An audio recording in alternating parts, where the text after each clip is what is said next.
ശ്രീധര, നിങ്ങൾക്കെല്ലാവർക്കും അറിയാവുന്നതുപോലെ cardiac and neuro ചികിത്സയ്ക്ക് പോലെ തന്നെ ബയോമെഡിക്കൽ ഗവേഷണവും ഡിവൈസ് ഡെവലപ്മെൻറ്റിൻ്റെയും ഒരു സ്ഥാപനം കൂടിയാണ്. അതിൻ്റെയുള്ള ക്യാമ്പസ് പൂജപ്പുരയിലുള്ള ബയോമെഡിക്കൽ ടെക്നോളജി വിങ്ങിലാണ് നടക്കുന്നത്. ബയോമെഡിക്കൽ ഡിവൈസിന് ഉണ്ടാക്കുന്നതിന് എന്തുകൊണ്ട് ചിത്ര എപ്പോഴും മുന്നിൽ നിൽക്കുന്നു എന്നുള്ള ചോദ്യത്തിന് ഒരു ഉത്തരമേ ഉള്ളൂ. നമുക്ക് ക്ലിനീഷ്യൻസ്, അതായത് ഡോക്ടർമാരും ശാസ്ത്രജ്ഞന്മാരും ഒരുമിച്ച് ചെയ്യുന്ന ഒരു സാങ്കേതിക വശം കൂടി ഇതിനകത്തുണ്ട്.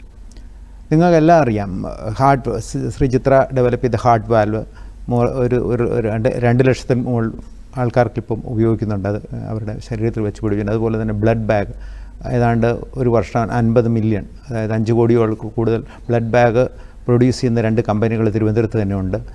അപ്പം ഈ ഗവേഷണങ്ങൾ ചിത്രയിൽ പറ്റാവുന്നൊരു കാര്യം, നമുക്ക് ഈ ഡോക്ടർമാരുടെ അതിൻ്റെ ആവശ്യകത പറയുന്നു, അത് എങ്ങനെ നമുക്ക് പ്രോഡക്റ്റായിട്ട് മാറ്റാൻ പറ്റുന്നു എന്നുള്ള ചിന്ത ബയോമെഡിക്കൽ ടെക്നോളജി വരുന്നത്.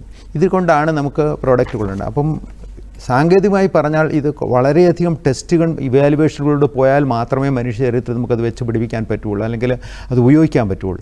കാര്യം അത് ഏറ്റവും ആവശ്യം എന്ന് പറഞ്ഞു കഴിഞ്ഞാൽ മനുഷ്യൻ്റെ അതിൻ്റെ സേഫ്റ്റി തന്നെയാണ് ഈ ഡിവൈസുകൾ.